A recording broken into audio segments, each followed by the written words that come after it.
standing in the tunnel recording the guys running out and Harlan walks past you and you're just kind of like, oh, mate, what am I doing? Right. Young 22-year-old entrepreneur, like coming through, running this e-commerce brand, but then also starting to step into sports marketing as well. Yeah, came over and was fortunate enough to get a job with Brighton Hove Albion. Got this opportunity to go overseas. It was like, you know what, let's just take it.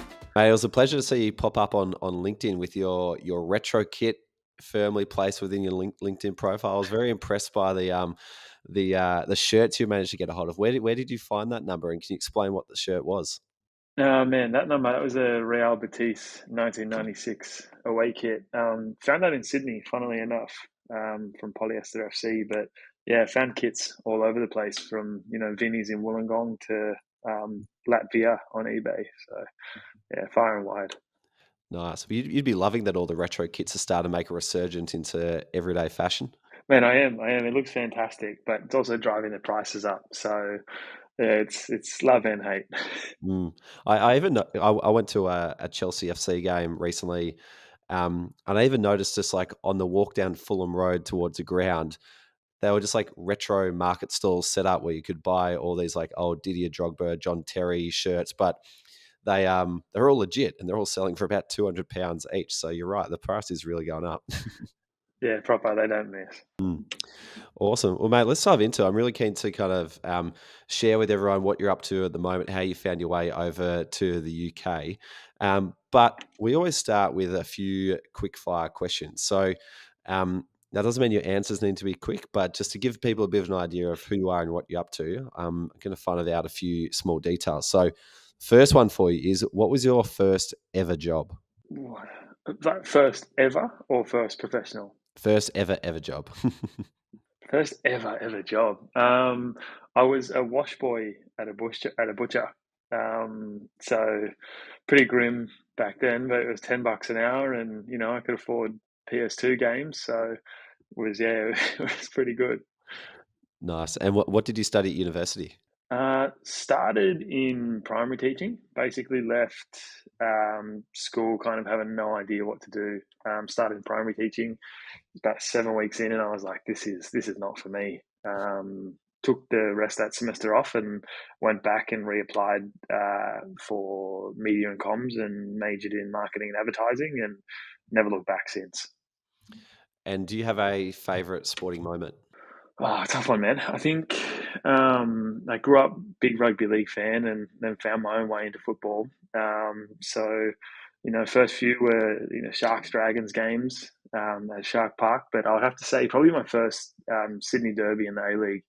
Just seeing fans, chant for 90 minutes and jump around and dance. I was enthralled, man. Yeah, it was genuinely something special. I think seeing like the power of sort of football culture rather than just kind of yelling at the ref and having a couple beers. So yeah, it was quite a different experience.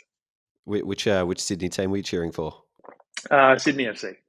Nice, nice, very successful club. You picked wisely.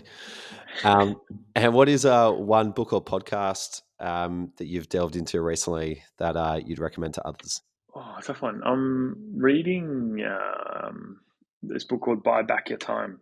Basically, it's about when you find yourself too busy. There's usually a lot of reasons, and there's a lot of things that you probably don't need to be doing, or you're finding yourself being busy for kind of the sake of it. So it's been quite an interesting one to read while in a busy environment, and yeah, it makes you just think a lot about the things you do.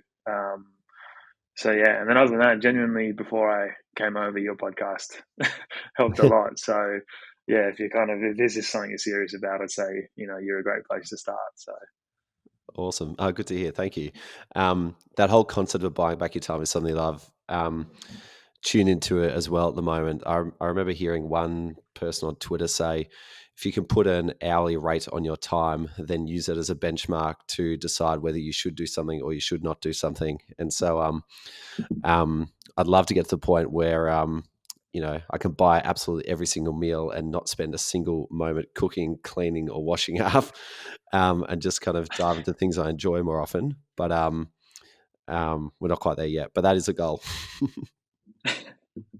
one day, man, one day. I think I'm the same. When I'm cleaning the bathroom and thinking about that book, it's a very hard place to be sometimes. Yeah, absolutely. Yeah, you're right. Like sometimes you're better off not treating yourself to a meal out or going to a fancy restaurant. Just get a cleaner this week and save yourself 4 hours on a Sunday afternoon. Honest, honest. Yeah. Hey, quick one. Have you got your eye on a future in sport? If you're ready to transform the industry, then perhaps get ready to study with Deakin and prepare yourself to redefine what it means to work in sport. That's what I did, at least. Deakin's School of Exercise and Nutrition Sciences is ranked #1 in the world. Pretty cool, hey? So if you want to turn your passion for sport into an impactful career, get ready to push the limits of exercise science, sport coaching, sport development, sport management, nutrition sciences, physical education, and more. You can do it all at Deakin. Apply now and study at Deakin University. Awesome. Well, Dane, do you want to tell us a bit about the things you're up to at the moment? Because I believe you got your work at Brighton, but you also got some stuff on the side. So can you tell us how you're splitting your time at the moment? Yeah, yeah, it's been pretty crazy journey.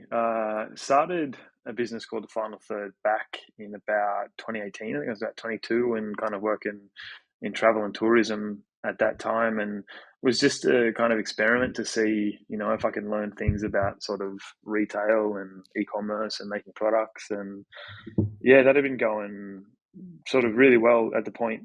I left my first job, got another one closer to home in sort of fishing and cycling, which was awesome. And then actually had to leave that job for the side hustle that kind of went full time, which was awesome. And was selling products with suppliers here in the UK and trying to work with football clubs sort of around Europe, and it was going really well.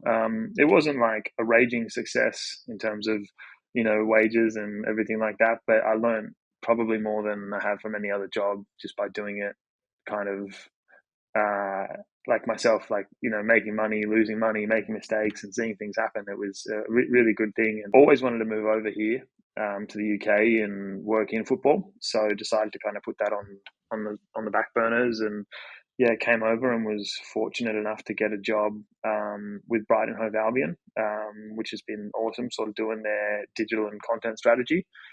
But then, yeah, at the same time, I've got my best mate back home, Adam Sullivan, who's also kind of came on to the final third to work on the agency side of things, helping clubs around here, sorry, back home in Australia, um, sort of help with their media, brand strategy, and content.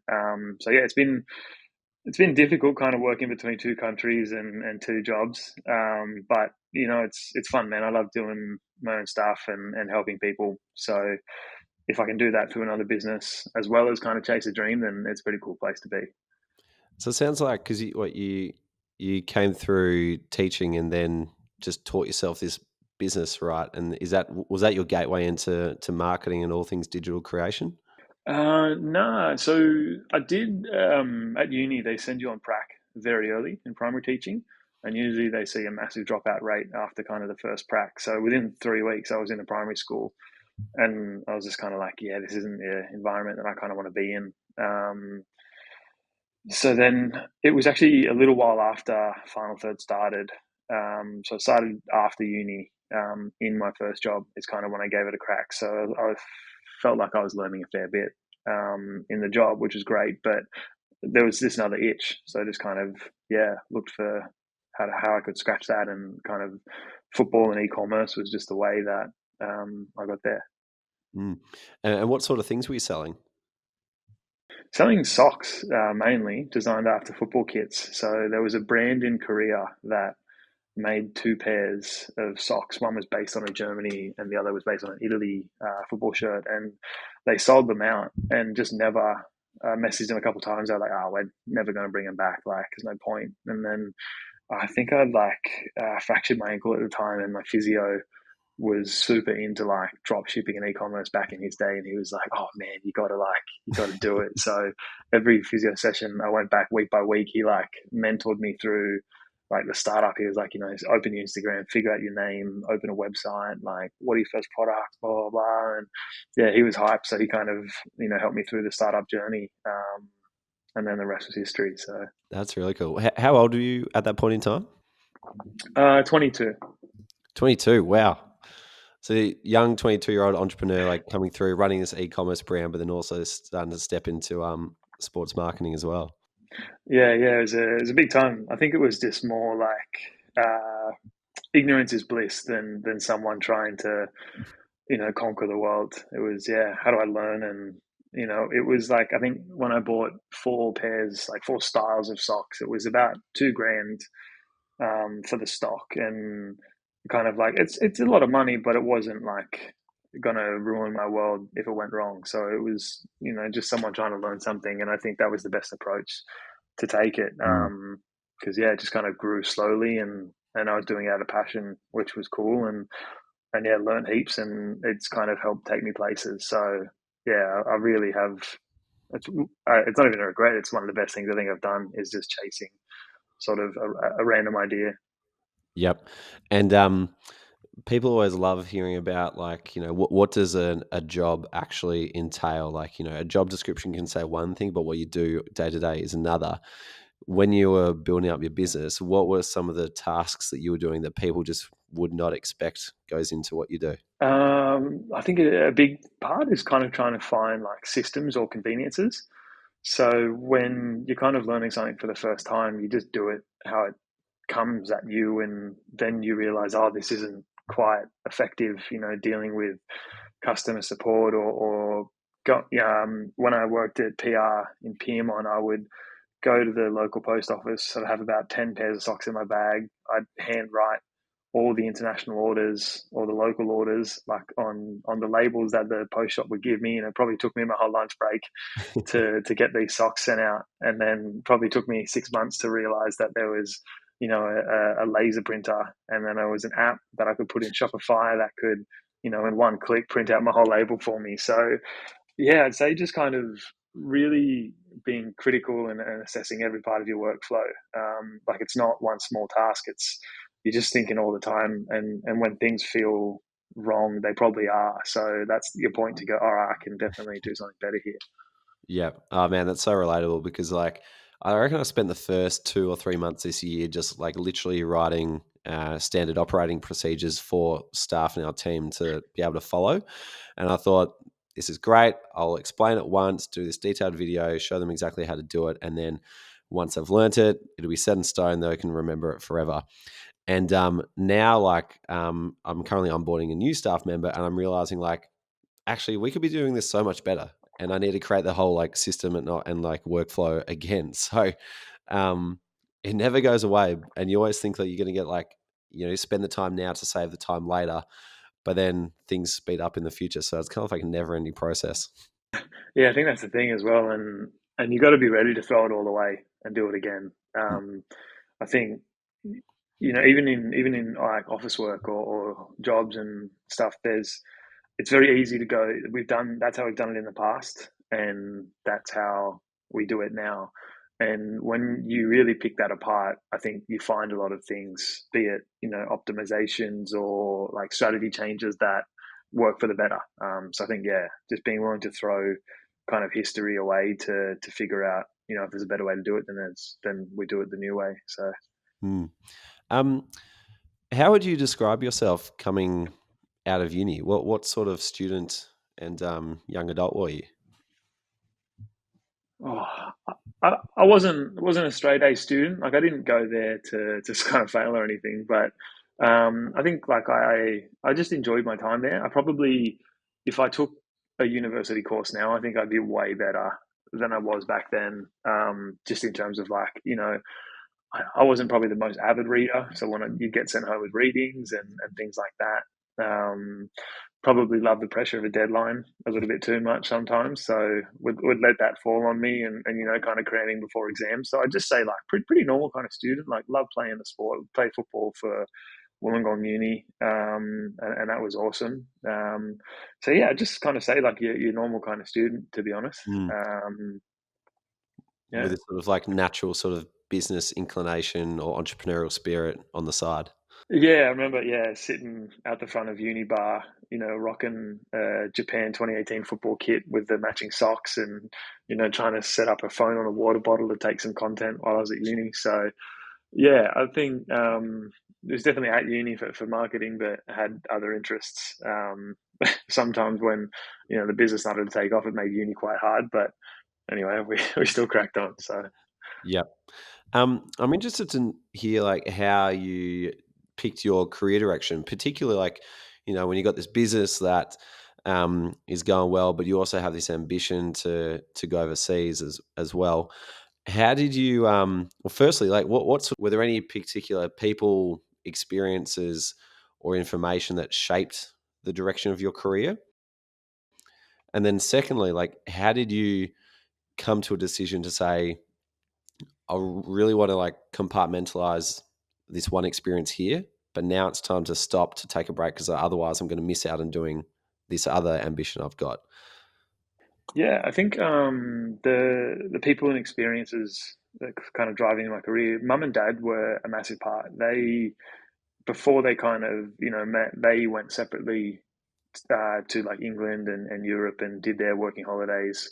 I think kind of like as a lot of like young Australians back then did, and they always kind of tell stories about working in bars in Greece and kind of it's cold winters, but it's Christmas is nice. And I finally understood what a Christmas sweater was for the first time after coming over here. So I think they were a big part of wanting to come over here, and the other side of that was just football. I think it's a great game back home, but the home of it is over here. And having dabbled in business and working with clubs at home, it's just kind of like the final beast to conquer, per se. Like if I spoke Spanish, I'm sure I'd try and walk into Real Madrid or something. But yeah, it's been really really cool, kind of seeing football at this level. It's a game that feels so far away, and you kind of have those rose tinted glasses and starry eyes and big names, and then coming over here and standing in the tunnel recording the guys running out, and Haaland walks past you, and you're just kind of like, oh, mate, what am I doing? Like,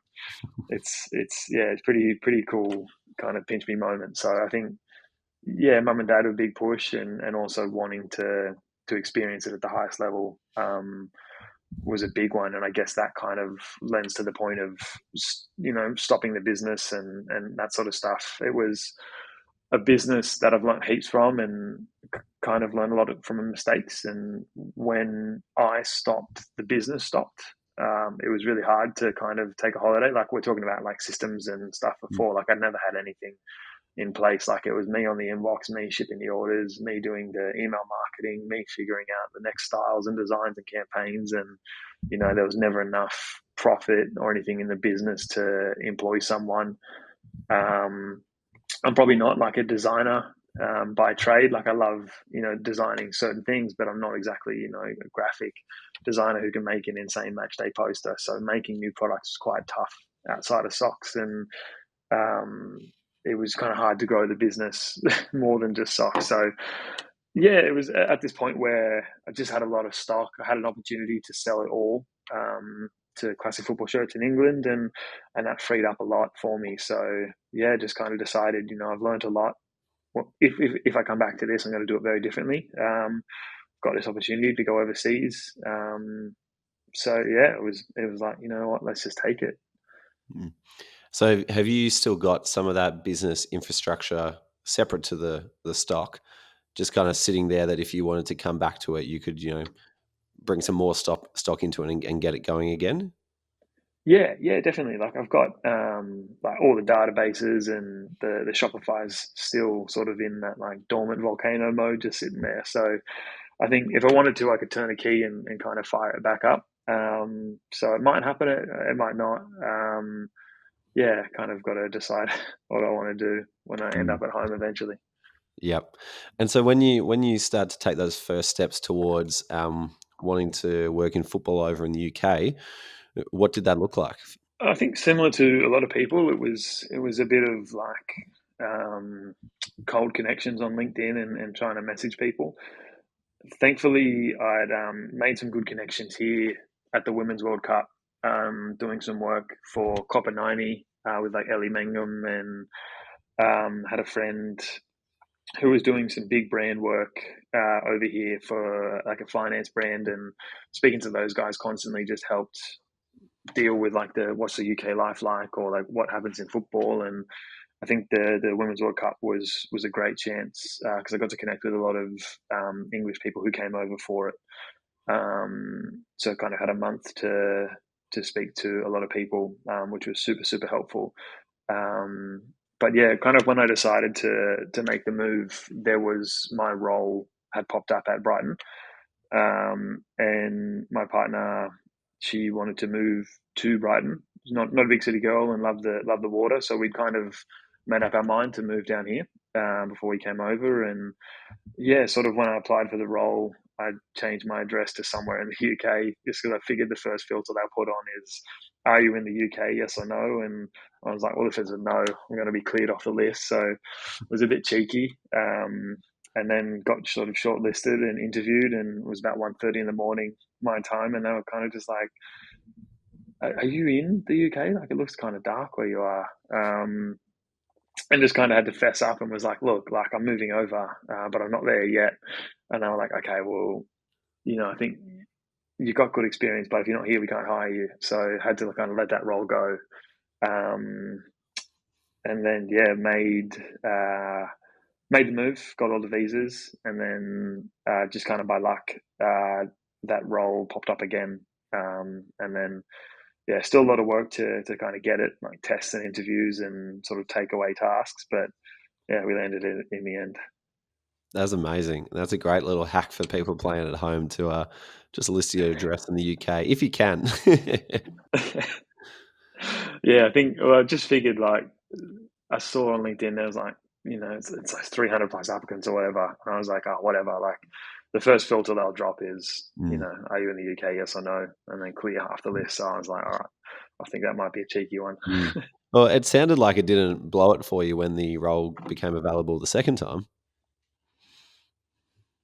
Yeah, it was good. I'd kind of made connections on LinkedIn with the people that interviewed me, who was my boss in the end. And when that role popped up, I'd messaged kind of all those people, and then my boss Piers kind of hit me back and was like, "Hey, you know what? Just come in for a coffee.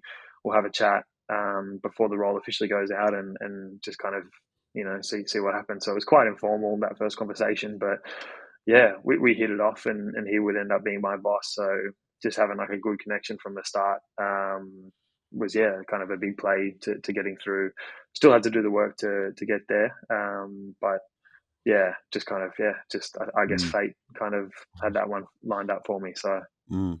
It sounds like the people who you met at the FIFA World Cup were important to you building connections in the UK, and then even after you get the first interview, then start to build a connection with your boss to be once you arrive in the UK. Was networking something that always came naturally, or was it something you had to work on the first time that you attempted to do something like this? yeah, I definitely think it didn't come naturally. It always kind of, you build it up in your head, and it feels a bit awkward and like, oh, I don't know if I can kind of reach out or ask that or do that. And um, yeah, eventually you just kind of get to the point where you go, look, I want to achieve something, and that person could be a key. And then it becomes an easier question to ask. It becomes a lot less sort of like daunting when you're focused on a goal, and you know what you want, and that person could potentially help you. Then yeah, you just go for it. I think one of the big things I learned with the business is um, people are just people. Like, doesn't matter how big the organization is or their role or whoever they might be. Like, at the end of the day, everyone's just a person. We all go to bed, wake up, eat some food, have good days, have bad days, and it kind of doesn't matter, who you are. Everyone's a person at the end of the day. So it really, once you kind of figure that out and have enough examples, you start to just get a bit of confidence about networking. And yeah, you just kind of go, look, that person's another person. I'm a human. I'm sure there's something we can connect about, and it makes things a lot easier. So yeah, that was a big one for me, kind of along the journey. And after that, yeah, you just kind of be direct, and you know your goal, so you chase it, and yeah, you kind of get through the awkwardness at first. Yeah, that's so true. That was one of the big misconceptions about sport that was busted for me as well when I walked into Cricket Australia, because I'd always looked at the organisation in bright lights, seen the logo, thought, oh, that'd be amazing to work for Australian cricket team, all that, and then I remember the day that I walked in there for first day of work and was going around meeting all these people, and I'm like, oh, they're just people doing jobs, and one bloke's got a poster of the Richmond Football Club taken out of the newspaper and stuck on his desk because that's what he's interested in. You know, everyone's got their own sort of quirks and interests, and it it really made me relax a lot just to know that, okay, they're all just normal people here. Yeah, honestly, it makes such a difference, and you just kind of realize it's not that big a deal. Like you like saying earlier, the game, you know, obviously football feels so far away and it's starry eyed, and you think about it being so big, but yeah, there's just people behind it. That's all it is. So yeah, when you look at it like that, it sort of feels quite human and Mm. approachable. Yep. When you were just like starting out with networking, was there any question that you would refer back to or lean on to get the conversation started with people? I could never think of a good question, and when I thought I did, I never really got a reply. So I started changing tact, and was just kind of thinking, you know, what's my unique vision to like this person or the club that could maybe help them. I was listening to this podcast that Paul Barber, who the CEO of the club, was on, and one of the things that he said is like, "Is this your best work?" And when you're doing anything, just think like, you know, is this my best work? And ask yourself kind of that honest question. And then it made me think when I was kind of, you know, half assing the LinkedIn messages, I was like, no, this isn't it. So then when I kind of identified a few like key clubs that I wanted to work at, and I found those people on like LinkedIn, I would just kind of go away and make like a 1 or 2 page PDF or whatever, based on, you know, what I could bring or what I see as an Australian that they're doing from an international point of view or whatever. And it was just kind of like, hey, like, you know, hope you don't mind me sending this. I'd love to work in football. This is my point of view on something that I think could either like bring in more revenue or increase engagement or something like that.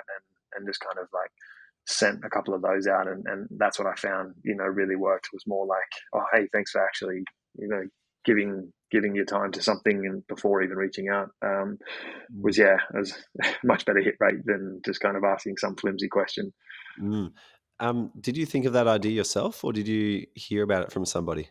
Oh, I'm sure I've heard of it somewhere. Like, definitely not original. I think I've listened to plenty of podcasts and books. I'm sure it's come up somewhere. Mm. But yeah, just I think it's like, you know, a little taste test and sweetener to get a foot in the door. Kind of comes back to that, you know, everyone's a human thing, and you know, these people in these roles have problems, and businesses have directions they want to go in. And I think if you can identify that, then that's what you should lean on. Like, someone from America reached out, quite similar, wanting to come over and work in football, and I just said to him, based on that, like, you know, you're American, and a lot of the big six want to crack into America, so lean on that. You know, make a little doc about how Mm. Chelsea could get into the US, and send that, and that's your foot in the door. And yeah, I definitely didn't invent it, but it's helped me, yeah, a lot. Mm. That's outstanding because like these people who work for the top Premier League clubs, they would just get bombarded in their LinkedIn inbox, and so and every single one of them is probably asking them, you know, you're asking something for them, but instead you are giving value instead of asking for it in return. And like how long were you spending on each of these PDF docs? Because it sounds like quite a fair bit of research went into each one of them. Yes and no. Like, when you kind of figure out like your template or the role that you want to kind of be in, it's not a copy and paste job, but it's just kind of like tweaking here and there between clubs. So a lot of the clubs, have similar problems, being in kind of the same industry, some in the same city, having, you know, similar markets. So once you kind of do the initial groundwork, it's just a matter of kind of like tweaking a few things. But Mm. yeah, sort of like in between people. So you just got to make sure that, you know, if you're sending one to Chelsea, one to Arsenal, make sure that there's no blue kind of left in the dock. But yeah, so after the initial groundwork, like only a couple of hours, but makes a big difference. Yeah, absolutely. Well, I'm just like thinking about the amount of time that people out there, you know, spend at the moment trying to craft the perfect LinkedIn message before they send it off. When, you know, perhaps their time is better spent doing something like this to say, "Hey, here's actually how I can help you." That's outstanding to hear. Was there um, what about when you arrived at Brighton and you get to the interview room? What sort of things did you lean on or talk about to make sure that you stood out to them?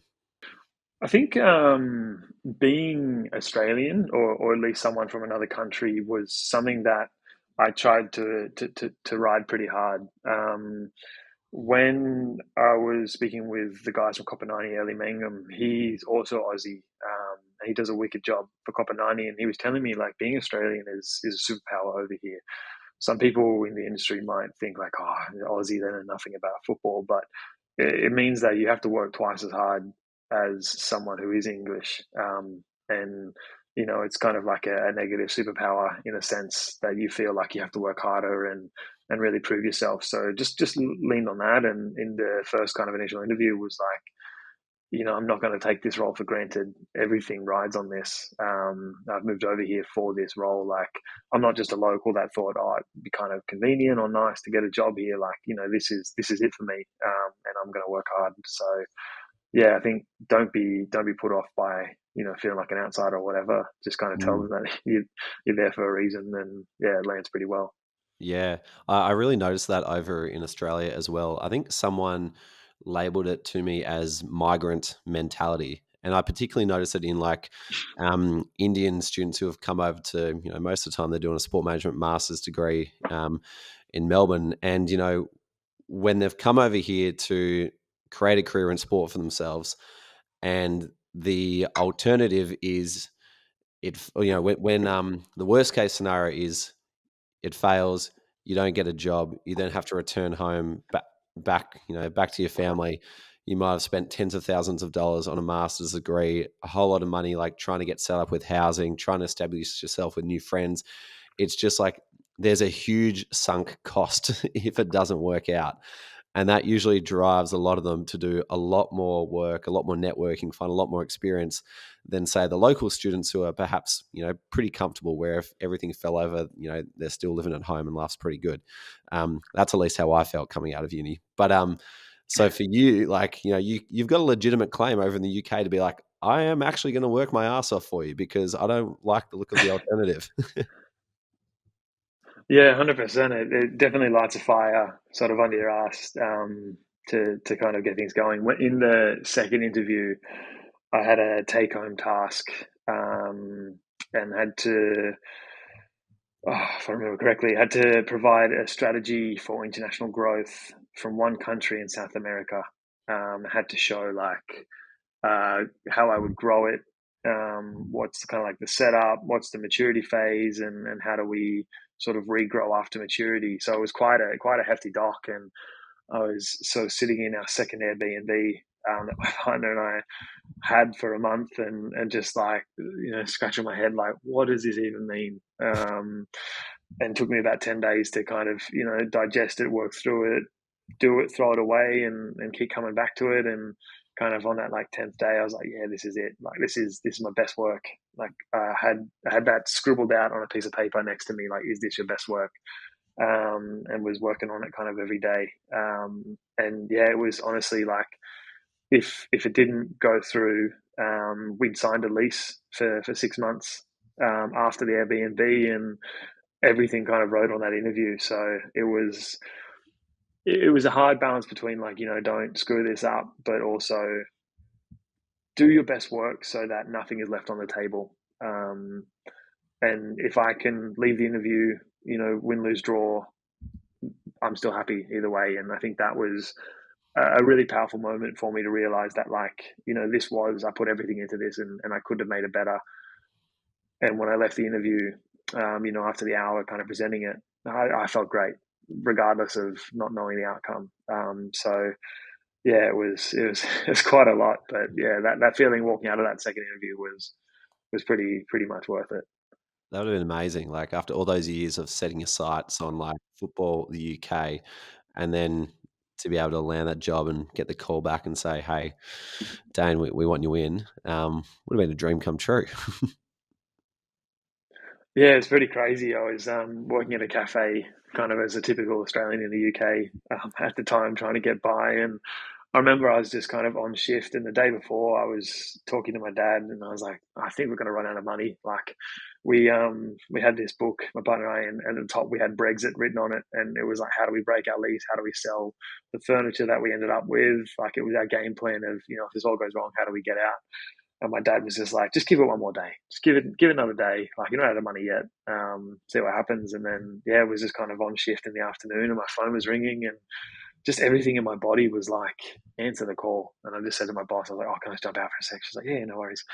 And then, they were like, hey, it's, the football club, and we'd love to hire you. And I remember, like, I was just goosebumps everywhere, trying to play it cool, like out the front of this cafe, knowing full well that I'd probably have to quit soon. So, it was pretty crazy few moments, like the roller coaster of almost Brexit to then getting the job. So, yeah. That's amazing, man. Well done to you. And what do your days look like at the moment? Tell us a bit about the job. Yeah, so the role is content planner, but I think, as you kind of alluded to, it's everything but just the role. So it's been pretty crazy, man. I think, across the week, um, I work in between the marketing and the media teams. So I'm part of the digital team, and basically the conduit between marketing campaigns and what kind of goes out on social media. So if we're doing a kit launch, like I'm working with, maybe the creatives we're bringing in, and then what formats do we need? Where does it go out? How do we get it to go further? And then thinking about, okay, we have international players, like, for example, Karu Matoma is Japanese, and we have a massive Japanese following because of that. So are there elements that we can sneak in to our content that will perform well in Japan? And it's just kind of trying to think, 2, 3, 4 steps ahead of anything that gets made. So we have like a social media team, like the admins, that kind of, capture the content, put it out there. We have a marketing team that work on the emails and all that. So it's just kind of being the conduit between everyone, making sure, like, it performs the best that it can, and it kind of goes out as far and wide as possible. So the other side of that is working on the strategy of these things. We recently made a massive change on YouTube. I think kind of fell into that, doing things because that's the way we've done them, and realized that the way that we were using the platform was hindering us instead of helping us, and changed a couple of things. And then, since then we've just seen things spike, like watch time, subscribers, things like that. So just kind of tracking and monitoring our club performance as well as the league. So once a month we'll just jump on Instagram and type in Arsenal and add those followers, type in Chelsea, add those followers, and kind of do that across every platform. So just seeing where everyone's at, seeing what everyone's doing, and if there's big growth in any channel, just kind of assessing what they've done and putting a bit of a report together, sharing that with the team, and just kind of saying, hey, like City opened a TikTok this week, and they've done this to launch. So when we want to launch our women's team TikTok, like, let's keep that in mind. And then just kind of some other bits and pieces. We've got these massive screens around the stadium. So then on a match day, what goes up on them? We've got our match day graphic, we've got a countdown timer. If we want to grow our WhatsApp channel, QR codes. Got a podcast, so we try and grow that with, QR codes on these massive screens. Like, trying to engage fans, and I'd say the podcast is the last one. Just basically, working with Glenn Murray and Paul Haywood, the hosts, and trying to line up guests, do a bit of research on the guests to hopefully make it a little more interesting than like a Sky Sports kind of interview. And so there's a lot to it, lots of bits and pieces, but it's been super, super enjoyable. Mm. With something like the club podcast, is that something that you've had experience in before, and so you're bringing that, and they think, oh, well, Dane can help us out if this is, if they were already doing it, or is it something that the club comes up with as an idea, and you're just kind of thrown it, and all of a sudden you're forced to learn how to become a podcast producer? How did that work? Yeah, it was already running by the time that I got there. So they started it in September last year, and I got the job mid-December. So it just kind of rolled into the existing thing, and because it was quite new, it was more like, hey, here's something that falls. Pardon me. Here's something that falls in our department. Um, like, do you have an interest in this? And I was like, yeah, give it to me, sure. Like, how can I help? Thankfully, it wasn't really the sort of the audio production or editing. We have a team that kind of third parties it for us, which is awesome, and they're great to work with. But yeah, it was more just, okay, so like, what's the goal? And they were like, oh, I'm not too sure. Like, let's see what happens. So yeah, it was very new. I think one thing that might surprise a lot of people is a club like Brighton, and similar. They're not packed with people, so a lot of people are doing a lot of things. Like, I think, for example, for every one of us, there's probably three at West Ham, and maybe 10 at City.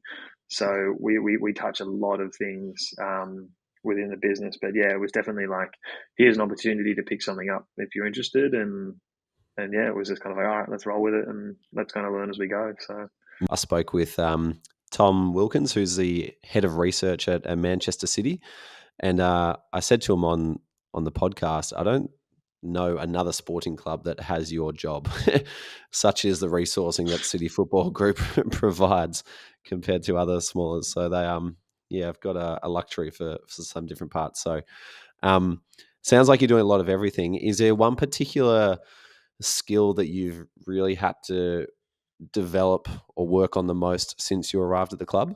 probably stakeholder management is a big one. Uh, there's a lot of departments within the business, be it like commercial, legal, HR, yeah, media, marketing, digital. Then there's the football side. There's the academy, like nutrition and chefs, and there's just so many different people in so many different areas that vaguely touch different things from time to time. So when we want to, yeah, move and do things, it's just a matter of considering, oh, this is actually going to affect this, or it involves this person. And I think it's easy to be like, kind of like the networking thing, like, oh, I don't want to like kind of disturb them if I need something from them. And it was like, you know what, like, we need to achieve this. That's the person that can help do it. So yeah, that's been a big one. Being back, from a one person business into a big organization, with hundreds of people, was kind of dealing with that again, and figuring out, yeah, like, just do the due diligence, speak to the person, get it sorted, and then yeah, kind of move on. So that was a big one. Yeah, I love it. Yeah, I definitely needed to work on that as well when I was probably still need to work on it. But I remember back in the day, like when I first started my first role at cricket, I I got handed down the task of sending out the weekly digital report. So all the stats on how our YouTube, Instagram, social channel, website, how all that went week to week.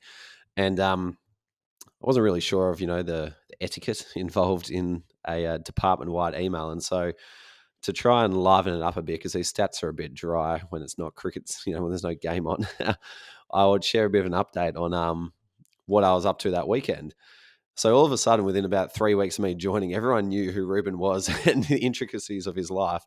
And then I think one week someone tapped me on the shoulder and said, "Hey, Ruben, I think you better peg it back a bit." So learned a bit about the right and wrong ways to go about it there. But yeah, definitely an area that you can never really stop improving in.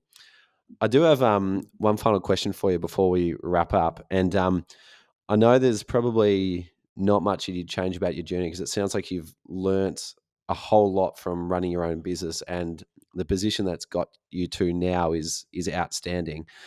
But if you could go back and do one thing differently, perhaps to make the journey easier or fast track your career development quicker, what's the one thing you'd do differently? I think probably try and speak to more people, or find someone a couple of steps ahead, and work hard to like get on a call, and speak to them. I think I'm definitely part of the generation that, like, when the phone rings or when I have to call someone, it's just kind of like, do I have to, like, and I think just getting through that and getting over that, and thinking, hey, they're, 2, 3 steps ahead, or they're in a position that I'm really interested in, and kind of just working hard to get like face to face, and have a call. I think, and making sure that's regular. not just a one-off. I think that is probably something that, I wish I did earlier, that I think could have, saved me a lot of lessons and a lot of time. Like we spoke about, working for yourself or moving countries, like you're learning on the fly, and there's so many things that you just pick up as you go. And I think just maybe working a little harder to find someone that's done it would, really probably help me just in a lot of areas.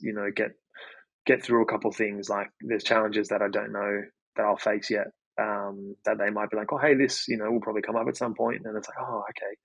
So yeah, I'd probably just say that. Awesome. Well, Dane, I really appreciate you coming on the podcast. I greatly admire anybody who's having a crack to run their own business, and to hear that you started your entrepreneurial journey at 22 is, just sounds crazy to me. To be able to willing to try and attempt something so young, but I love how by you throwing yourself in the deep end, you've found a way to swim, and you've come out with this incredible skill set that's made you an attractive person when you decide you want to take on such a lofty goal of working in in the Premier League. And here you are. So thanks so much for jumping on. And I know we meant to catch up when I was in the UK, and everything was just a whirlwind. So I deeply apologize I missed you. But when I'm back next time, hopefully we can catch up in person. No, that sounds good, man. That sounds good. A couple pairs of socks at 22, and a weird dream. Yeah, and here we are. So it's been awesome to kind of watch that journey unfold.